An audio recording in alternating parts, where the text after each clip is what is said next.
주일학교 전도사 시절에 퀴즈를 내면서 그 아이들에게 설교를 시작할 때가 종종 있었어요. 근데 그냥 퀴즈를 내면 애들이 그냥 힘들어 한대요. 뭐 조그만 학용품이라도 하나 주면서 퀴즈를 내면 아주 그냥 목숨 걸고 맞추더라고요. 여러분께 주일학교 때처럼 선물을 드리지 못하지만 그래도 퀴즈를 하나 내면서 설교를 좀 시작해 보겠습니다. 한번 잠깐 보여주시겠어요? 네. 네. 같이 한번 읽어볼까요? 목숨 걸고 심부름하는 것이란 뜻의 단어. 예. 여러분 무슨 심부름을 하면서 목숨까지 걸 일이 있냐 싶은데 그런 말이 있대요. 목숨 걸고 심부름한다는 뜻의 단어가 있대요. 혹시 뭔 줄 아세요? 우리가 잘 쓰는 말인데 그 답이 뭐냐 하면 한번 잠깐 보여주세요. 네. 뭐래요? 사명. 예, 사명이 됩니다. 불일사. 저게 또 심부름사라고도 한대요. 그리고 목숨명 해서 목숨 걸고 심부름한다는 뜻으로 사명이라고 합니다. 교회에서 자주 쓰는 말이라 우리가 생각 없이 썼는데 알고 보니 되게 무서운 말이에요. 예, 되게 무서운 말입니다. 사명을 맡은 자는 목숨 걸고 심부름, 이 맡기신 일을 해야 한다는 거예요. 실제로 사명을 사명답게 감당한 그런 사람들이 있습니다. 임진왜란 당시에 그 왕이 선조셨잖아요. 이 선조는 사실 그렇게 인기 있는 왕은 아니었죠. 이 선조는 일단 무능했어요. 뭐 별로 통치력도 없고 또 무엇보다도 왕이 그릇이 작았던 것 같아요. 임진왜란 때 최고의 영웅은 이순신 장군이시잖아요. 백성들이 이순신 장군 좋아하니까 질투합니다. 또 자기 아들 광해가 그 선조가 없는 빈자리를 좀 채워서 왕 노릇을 대신 좀 했어요. 그래서 선조가 광해가 일을 잘하니까 아들인데도 이 아들을 질투했어요. 또 백성들을 사랑할 줄 모르고 자기만 하는 사람이었죠. 임진왜란 터지니까 이 왕이 나라를 지키지 못할 망정, 네? 자기만 살겠다고 의주까지 도망갔어요. 그래가지고 이 왕이 백성들을 버렸다고 백성들이 화가 나가지고 광화문을 그냥 불태워버렸잖아요. 경복궁을 그냥 불태워버렸죠. 예. 그런 일이 있었어요.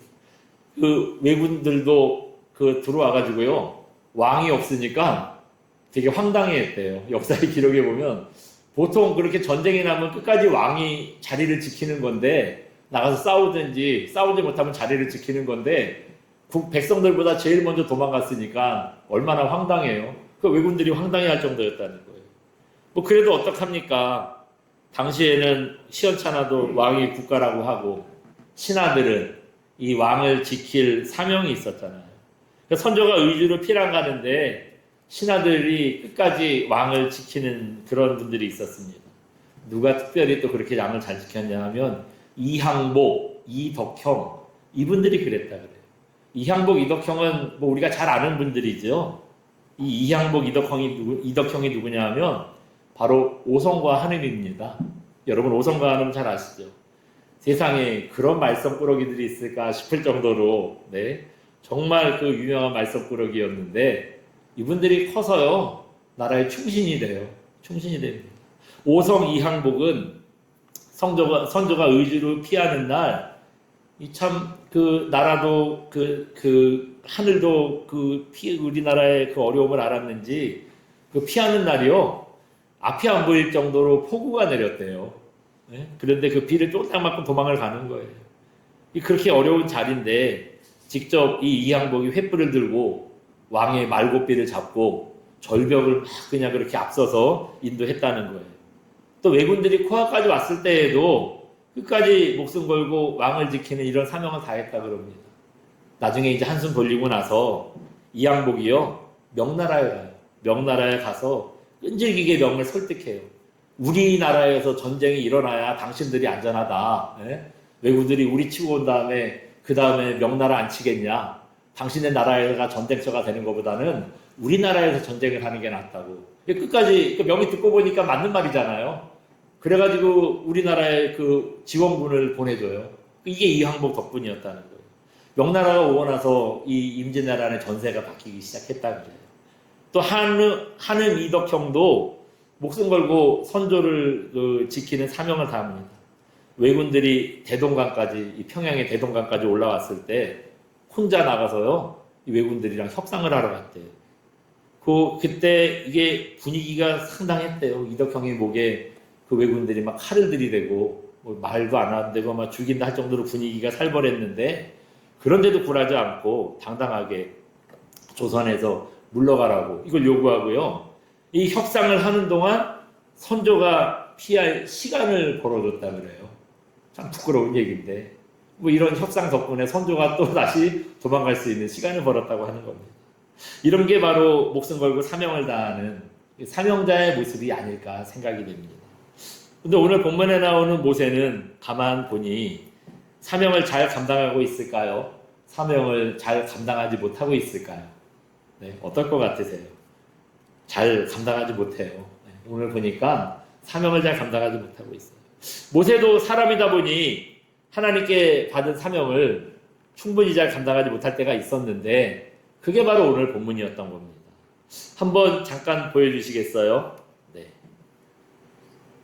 이 지도는 뭐냐 하면, 모세가 이스라엘 백성들을 이끌고 애굽을 탈출하는 이 출애굽의 여정을 보여주는 지도입니다. 어디서 출발했냐면, 여기가 이쪽이 이제 애굽 땅이에요. 이렇게 나눠진데 요부터 이제 애굽 땅이거든요. 특히 위에 보면 고센이라는 지역이 있는데, 이 고센 땅에 여기 보시면 라암셋이라는 동네가 있어요.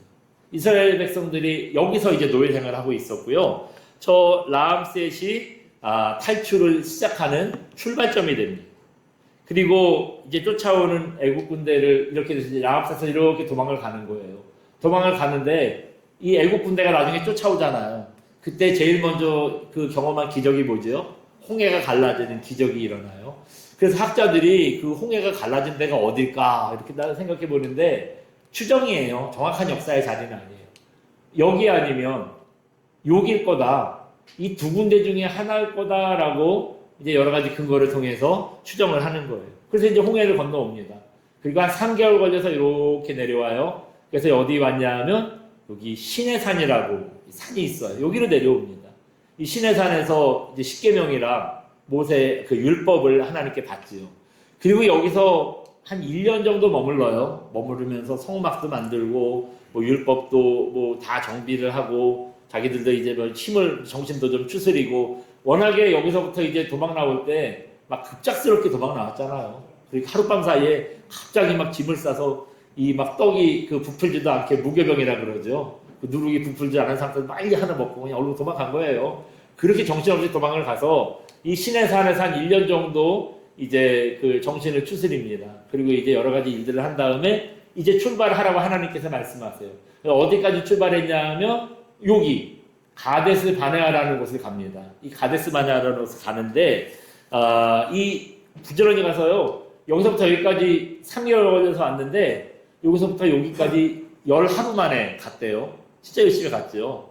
1년 동안 쉬면서 막 체력이 보충됐는지 여기 11일 만에 갔습니다. 저 갔는데 이제 여기까지 간 게 한 2년 정도 돼요. 여기서 1년 머물렀죠. 이렇게 오는 동안 3개월 됐죠. 딱 2년은 아니지만 그때 횟수로 한 2년 정도 됩니다. 이 가데스 바네아에서 그 다음에 이제 어디를 가냐면 여기 헤브론이라는 곳으로 올라가요. 이 헤브론이라는 곳으로 올라갑니다. 헤브론이라는 데를 왜 올라갔냐 하면 하나님께서 그 가나안 땅을 주신다고 했잖아요. 그 주신다는 가나안 땅이 여기예요. 여기 이제 여기 여리고가 있고 여기 이제 그 사해가 있고 이제 요 헤브론 여기 위쯤 이제 요렇게가 가나안 땅이에요. 그래서 헤브론 땅이 그 초입인데 가서 하나님께서 가나안 땅을 주신다고 했는데 과연 우리가 가나안 땅 들어갈 수 있을까? 정탐을 한번 해보러 가는 거예요.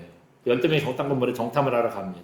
근데 가보니 이 사람들이 이거 뭐 잘 먹고 잘 살아서 그런지 등치가요.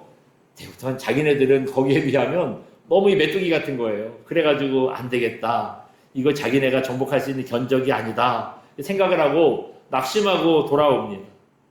가나안 땅은 이스라엘이 정복하는 게 아니잖아요. 하나님께서 정복하게 해주시는 능력을 주시는 겁니다. 근데 그 사실을 믿지 못한 거예요. 이런 불신앙 때문에 다시 이제 여기서 헤브론에서 빠꾸를 해요. 빠꾸를 해가지고 이제 하나님께서 니네가 내가 누군지 좀 알아야 된다. 나를 좀 가르쳐 줄게 해가지고 40년 동안 여기 뭐 바람광야, 수루광야, 뭐 요 군디를 40년 동안 뺑뺑이를 돈 거예요. 40년 동안 뺑뺑이를 돌아요. 그 아까 여기 이렇게 와서 여기까지 오는데 2년 걸렸다 그랬잖아요. 그리고 다시 이제 올라가서 보고 아니다 싶어가지고 다시 이렇게 뺑뺑이 40년 도니까 40년에서 2년 빼면은 정확하게 광야 생활을 한 거는 몇 년이죠? 38년. 38년 정도 되는 거예요. 여기까지가 민수기 19장의 전반적인 얘기입니다. 그리고 오늘 우리가 읽은 데는 20장이죠. 20장이에요. 그 20장이 이제 뭐냐 하면 광야 생활을 시작한 지 40년 정도 되는 때고 이제 광야 생활을 이제 마치는 그런 때가인 겁니다. 근데 이 40년 동안 모세가 이스라엘 백성들을 이끌다 보니까 지도자도 오래 하니까요. 좀 새로운 게 없잖아요. 매너리즘에 빠지는 거예요. 사명을 신실하게 예전처럼 감당하지 못하고 하나님의 거룩함을 드러내지 못하는 실수를 하게 됩니다. 여기 바데스바네아에서 백성들이요. 목이 마르다고 막 그러는 거예요. 목이 마른데 물이 없는 거예요. 이럴 때 이스라엘 백성들이 잘하는 특기가 하나 있죠. 뭐지요? 아니요. 원망과 불평. 원망과 불평. 이 사람들은요. 뭐만 했다 하면 자동으로 인풋이 들어가면 아웃풋이 원망과 불평으로 나오는 거예요. 뭔가 좀 마음에 안 들고 어려운 일이 있으면 좀 참을 줄 알아야 되는데 즉시 원망과 불평이 나오는 겁니다. 40년이나 광야 생활하면서 하나님께 훈련을 받았으면 이제는 좀 원망과 불평이 잦아들만 한데 즉시 원망과 불평이 나오는 거예요. 네. 우리 형제들이 죽을 때 우리도 같이 죽을 걸. 애굽에서 잘 살고 있는데 괜히 우리는 데리고 나와서 이 길가에서 우리를 죽게 만든다고 또 하나님을 원망하고 모세한테 불평을 하는 겁니다. 여러분 이거 40년 동안 원망을 들으면 사람이 어떨까요? 모세도 화가 날 만하잖아요. 이스라엘 백성들이 이 애굽을 처음에 탈출할 때부터 막 원망하고 불평이 나왔는데 이게 지금 40년째예요. 40년이나 똑같은 말 들으면은 모세도 화가 날 만하죠. 징징거리는 것도 한두 번이지. 내 새끼가 그래도 화가 나는데, 네? 다 큰 어른들이 그러니 이것도 참 못 봐줄 만한 일원이잖아요. 하나님께서 그래서 지팡이로 그 반석 하나를 가리키면서 저기서 이제 물이 나게 해라 이렇게 말씀하셨는데 모세가 너무 화딱지가 나니까 그 반석을 돌을 가리키신 게 어떻게 하죠? 이걸로 그냥 두 번 탁 내리치는 거예요. 두 번 내리칩니다. 그리고 이 반역자들아 우리가 당신들을 위해서 물을 내야겠냐? 큰 소리를 칩니다.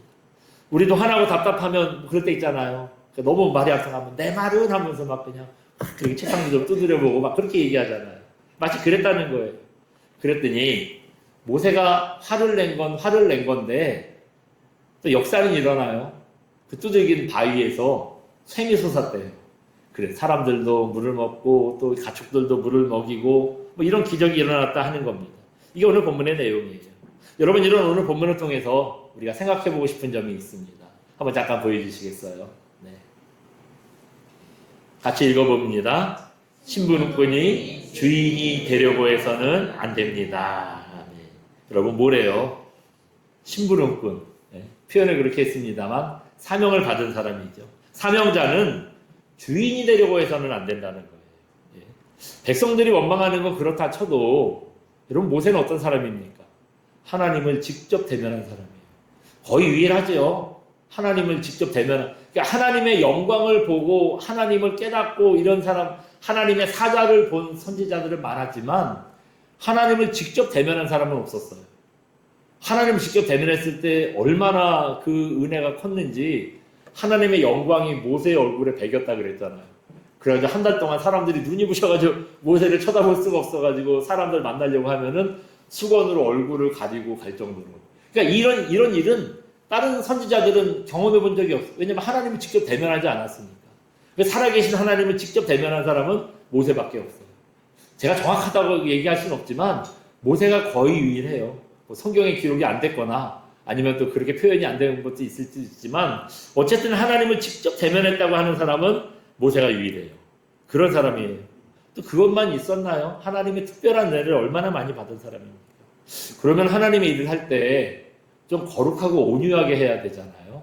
그렇게 해야 되는데 근데 백성들이랑 똑같아요. 분노로 일을 합니다. 분노로 해야 돼요.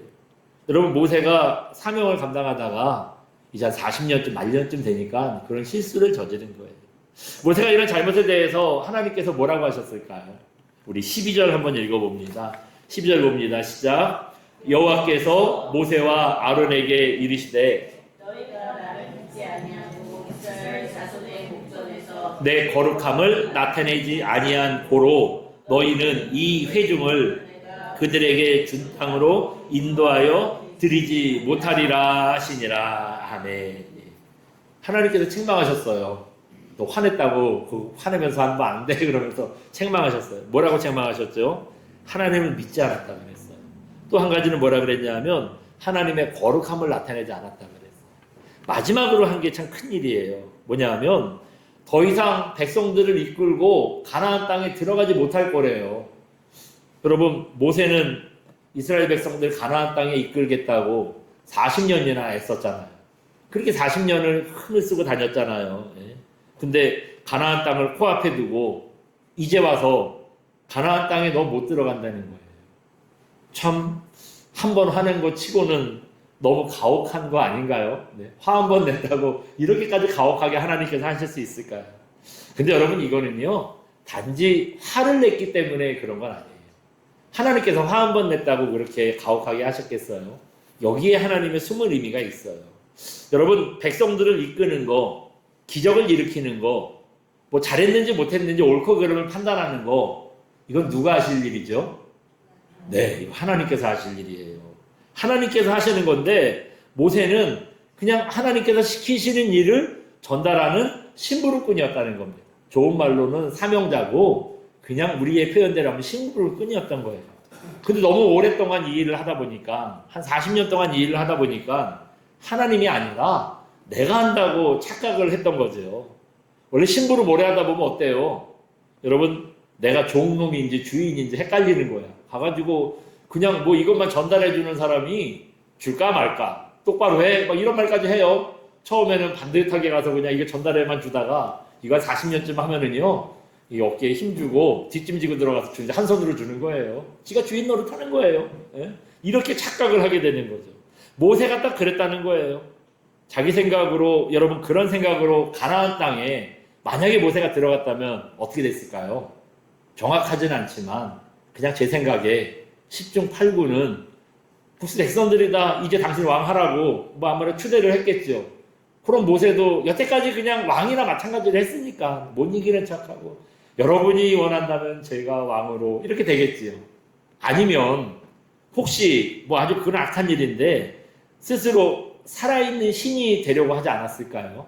왜냐하면 여러분 당시의 왕들은요 자기를 신이라고 얘기하고 본인도 생각을 했어요. 모세가 그 이스라엘 백성들이 애굽에 있었잖아요. 애굽의 왕들은 다 신이에요. 애굽의 왕뿐인가요?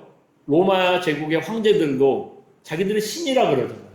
이 사람들이 대표적이지만 그 당시 문화가 그랬어요. 어느 나라든지 왕은 다 신인 거예요.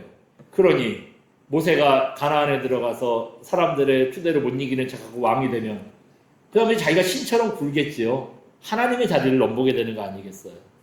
이 생각이 꼭 틀렸다고 할 수 없는 게 신명기 34장 5절 6절 보시면 이런 말씀이 있어요. 한번 보여주세요. 같이 한번 읽어봅니다. 이에 여호와의 종 모세가 여호와의 말씀대로 모압 땅에서 죽어 오늘까지 아멘. 네, 신명기 34장 말씀 아멘. 예. 저 말씀은 모세가 이제 죽을 때 상황을 보여주는 거예요. 저기 점점점 해가지고 너무 내용이 많아서 말을 줄여서 필요한 만큼만 했는데 그 내용은 전체 뭐냐면 이제 모세가 백성들 앞에서 마지막으로 유언과 같은 설교를 해요. 그게 신명기 말씀이에요. 신명기 말씀 전체를 설교를 했으니 설교를 얼마나 오래 한 거예요. 마지막으로 이제 설교를 그렇게 한 거예요. 백성들 앞에서 설교를 합니다. 그리고 나서 이제 하나님의 말씀을 마지막으로 전하고 혼자 저기 보면 모압 땅에서 죽었다 그랬잖아요. 조금 더 나중에 자세한 부분 나오는 부분에 보면은 느보산이라는 곳에 올라가서 혼자 올라가서 죽었대요. 그런데 혼자 가서 죽었기 때문에 모세가 어디서 어떻게 어떤 상황에서 죽었는지 아무도 모른다는 거예요. 엘리야는 하늘에서 구름이 타고 불병거가 내려와가지고 그대로 싣고 그냥 가버렸잖아요. 혹시 모세도 그런 일이 있었는지 모르겠는데 있었어도 몰라요. 왜냐하면 그 모세는 혼자 가서 죽었으니까 아무도 모세가 어떤 장면으로 죽었는지 어디에 죽어서 쓰러져서 죽었는지 이거 뭐 아무것도 모르는 거예요. 아는 사람이 없대요. 하나님께서 40년 동안 그렇게 써먹어 놓고 네? 그거 너무 혼자 외롭게 왜 혼자 가서 죽게 했을까요? 왜 혼자 느보산에서 죽게 하셨을까요? 하나님께서 40년 동안 써먹은 걸 치고는 조금 이 말년이 좀 서운하지 않나요? 아마 이런 생각을 해볼 수 있어요. 모세가 워낙 유명한 그 위대한 지도자다 보니 모세가 죽은 후에 어떨까요? 모세를 추앙하는 사람들이 나오겠죠. 그러면 그 사람들 어떻게 되겠어요? 몇 월 며칠 날 모세가 돌아가신 날이니까 우리 그 자리 가서 추모합시다. 이런 일 하겠지요. 네? 그러니까 거기가 추모의 장소가 되는 거예요. 그 날짜도 추모의 날이다. 아마 그 이스라엘 역사에서 혹시나 모세가 언제 어떻게 죽었는지를 알았다면은 그날 기념일 정도 되지 않을까요? 그런 일도 충분히 가능하지 않을까요? 이러면 여러분 나 이외에 다른 신을 섬기지 말라는 십계명 말씀 어기는 거잖아요. 또 오늘 본문처럼 한참 자기가 했다고 막 생각을 하면은 여태까지 겸손하게 잘했는데 이제 이 마지막 순간에 그 교만한 죄로 무너지는 거잖아요. 여태까지 잘 해온 이런 모습들이 다 무너지는 거 아니겠어요? 혹시나 그렇게 되지 않도록 하나님께서 보호해 주신 게 아닐까 이런 생각을 할 수가 있죠. 여러분 신앙생활 오래 하다 보면 한두 번쯤 이런 얘기 들어보실 수 있을 거예요. 어떤 말이냐 하면은요. 한번 잠깐 보여주시겠어요? 네. 같이 한번 읽어봅니다. 사명자는 죽지 않는다. 예. 저런 말 흔히 할 때 있어요. 사명자는 죽지 않는다. 성경에 나오는 얘기는 아니에요. 그냥 그 신앙생활 오래 하는 사람들이 그냥 하는 얘기예요. 여러분 큰 사고나 병으로 분명히 죽을 일인데 죽을 만한데 죽을 고비를 넘기고 하나님 은혜로 사는 분들이 있어요. 네. 아이고 돌아가신 줄 알았는데 살아계시네. 이런 얘기 들을 만한 분들이 있어요. 그러면 왜 그렇게 살았을까요? 이제 그때 하는 얘기예요. 아직 이 땅에서 할 일이 있어서 하나님께서 맡기신 사명을 감당해야 될 일이 있어서 그래서 안 데려가신 거다. 이제 그런 표현을 하는 때가 있습니다. 여러분 하나님께서 우리가 감당해야 할 일이 있으면요. 아직 이 땅에서 써먹을 일이 있으면 우리가 심부름할 일이 있으면 안 데려가시는 거예요. 그게 사실입니다. 감리교를 만든 존 웨슬레라는 분이 있어요. 우리나라 감리교 많잖아요. 최초로 감리교를 세운 분이 있는데 이제 이분이 존 웨슬레예요. 웨슬레가 5살 때 집에 불이 났다 그럽니다. 혼자 있었대요. 이 어린 웨슬레가 집에서 이제 나올 수가 없는 거예요. 집이 또 마침 1층이 아니라 2층인가 그랬대요. 그 사람들이 막 불이 났으니까 불구경 하잖아요. 불구경해서 왔는데 보니까 애가 막 안에서 울고 있는 거예요. 나오라고 했는데 애가 막 불이 나니까 무슨 꼼짝 못 하는 거예요. 불구경하던 사람들이 어깨에 밟아가지고 하나 올리고 또 어깨에 밟고 또 하나 올리고 들어가가지고 애를 데리고 나왔대요. 데리고 나오고 웨슬레를 구출하자마자 지붕이 무너졌다는 거예요. 조금만 늦었으면 큰일 날 뻔했죠. 오늘날 감리교는 없었을지 몰라요.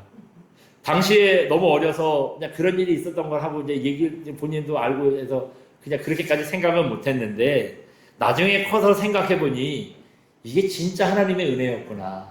내가 조금만 늦었으면 이상한 사람 아니었구나 생각을 하고요. 그때부터 이 웨슬레가 하나님 앞에 헌신하기로 인생을 다짐을 했다는 겁니다.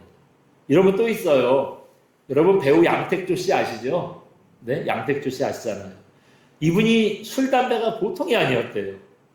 근데 그렇게 술, 담배를 많이 하고 세상을 즐기더니 60대 중반쯤에 간경화로 쓰러집니다. 다행히 아들이 간이 맞아가지고 간이식을 해줬대요. 근데 이제 골골하고 아프니까 예전에는 교회도 잘 안 나가다가 이제 하나님 앞에 매달리는 거죠. 식구들이 수술을 앞두고 다 같이 모여가지고 막 기도를 하는데 이분이 함께 기도하던 중에 하나님을 만났대요. 그러니까 인격적으로 하나님을 만났대요. 지금은요, 목사는 아니에요. 저기 일산에 충정교회 있죠? 거기 안수 집사님이래요. 기분이 그랬다는 거예요. 하나님께서 주신 덤으로 사는 인생이라고. 이분이 한동안 간증도 참 많이 하러 다니셨어요. 네, 간증도 많이 하고 다니셨어요. 이런 걸 보면은 사명이 있는 분들은 진짜 하나님께서 데려가는 게 아니구나 하는 거 우리가 알 수가 있죠. 그런데 바꿔 말하면 여러분 어때요? 이런 얘기 들을 때는 은혜롭고 좋았는데 바꿔 말하면 무슨 얘기예요? 예? 심부름 대접을 못하면 사명 감당하지 못하면 하나님께서 데려가신다는 거예요. 모세가 그랬잖아요. 사명자는 주인이 시키는 심부름을 목숨 걸고 해야 하는데 자기가 주인인지 심부름꾼인지 구별이 안 되니까 이거 내가 할 일을 심부름이라고 하겠어요? 내 일이라고 하는 거예요. 그 10절 보시면 뭐라 그래요? 우리 10절 한번 읽어볼까요? 보면 10절 한번 봅니다. 시작. 모세와 아론이 회중을 그 반석 앞에 모으고 모세가 그들에게 이르되 반역한 너희여 들으라. 우리가 너희를 위하여 이 반석에서 물을 내랴 하고 아멘. 이 백성들, 이 반역한 백성들한테 책망하면서 하는 얘기가 우리가 이거 이제 모세와 아론 둘을 얘기하는 거예요. 우리가 너희를 위하여 이 반석에서 물을 내랴 하면서 큰 소리를 쳤다는 거예요. 여러분 반석에서 물을 내는 거 하나님께서 하시는 일이지 모세가 하는 게 아니잖아요. 모세의 손길을 통해서 하나님께서 하시는 거잖아요. 근데 은연 중에 모세는요 이거 자기가 한다고 생각을 하는 거예요. 내가 할까? 내가 너네 위해서 이것까지 해야 되겠어? 이렇게 막 따진다는 거죠. 이렇게 되면 이제 사명이 아니죠. 그렇다면 내 일이 되는 거예요. 내가 하는 일이고 내 일이 되고 이 수출리면 해주지 말까? 괘씸한데 해주지 말까? 그거 하고 안 하고를 내가 결정하는 거예요. 심부름꾼이 교만해지면 이렇게 된다는 거죠. 그래서 더 이상 이제 사명이라고 할 수 없고 사명을 감당할 수 없기 때문에 하나님께서 이제 데려가신 게 아닌가 뭐 그렇게 생각할 수도 있지. 여러분 우리는 어떤 경우에도 내가 하겠다 내 일이다 이런 생각 버려야 합니다. 주인은 예수님이고 언제나 우리는 심부름꾼이라는 걸 기억하셔야 돼요. 이 사실을 기억해야 되는데 믿음 생활 오래 하다 보면 어떻죠? 내가 한다고 생각해요. 사실 그렇게 생각하는 것도 틀릴 게 없는 게 여러분 신앙생활 좀 하다 보면 성경 지식도 좀 쌓이지요. 또 그 다음에 아는 것도 좀 많아지지요. 여러 가지 또 경험도 하잖아요. 그러니까 기도하고 하나님 의지한다고 번거롭게 그럴 거 없어요. 그냥 내가 해버리면은 뭐 그냥 빠르고 편해요. 그래서 여러분 수련회 같은 데가 그래도 가려면 어떻게 하죠? 수련회를 왜 하는지 목적도 정해야 되고 수련회 가서 프로그램 뭐 할까 이런 것도 정해야 되고 뭐 이런 것도 중요한데 이런 거 하려면 제일 중요한 게 뭐냐 하면 기도하는 거예요. 기도하는 겁니다. 예? 그 수련회를 인도해 달라고 수련회를 통해서 주님 만나게 해달라고 이게 날마다 모여서 기도해야 돼요. 근데 모여서 기도하는 게 모이자고 하면은 기도회로 모이자고 하면 좀 번거로워요. 사람들이 잘 안 와요. 그러니까 찬양팀들 따로 모여서 자기들이 반주 연습해요. 또 가서 먹어야 되니까 막 장도 보러 간다 그래요. 또 이거 수련회 단체로 가면 티도 하나씩 맞춰야 되잖아요. 단체 티 뭐 할까 해가지고 막 사람들 모여가지고 단체티도 고르러 간다 그래요. 이런 거는 해요. 이런 거는 하는데 정작 제일 중요한 기도하자고 모이자 그러면 이건 잘 안 모이려고 그래요. 바쁘다 그러고 무슨 뭐 번거롭게 모이냐고 각자 우리 자리에서 기도하자 그러고 뭐 이럽니다. 그 마음은 어떤 마음이에요? 기도하지 않아도 여태까지 내가 수련회를 얼마나 오래 해봤는데 내 경험으로 할 수 있다는 거죠. 경험이 많아질수록 이렇게 하나님의 자리를 넘보는 큰 잘못을 하는데 우리가 이걸 잘못인 것조차도 모를 때가 지나갈 때가 있습니다. 오히려 내가 잘한다고 내가 이런 능력이 있다고 뿌듯해합니다. 잘 모르는 사람은 어떻게 해야 되고 막 가르쳐주면서 이땐 이렇게 하면 된다고 막 뿌듯해해요. 그런 마음이 우리에게 있죠. 그러니까 여러분 내가 주인이 되고 나면은 하나님은 없어지는 거예요. 하나님이 없어지는 겁니다. 여러분 그렇기 때문에 내가 주인인지 종인지 이거 절대로 헷갈리지 않는 저와 여러분 되시기 바랍니다. 그래서 겸손하게 종의 본분을 지켜서 주신 사명 우리가 잘 감당하는 그런 충성된 종들 되시기를 주님의 이름으로 축원드립니다. 우리 시간 함께 찬양하고 기도합니다. 내가 주인 삼은 함께 찬양하고 기도하겠습니다.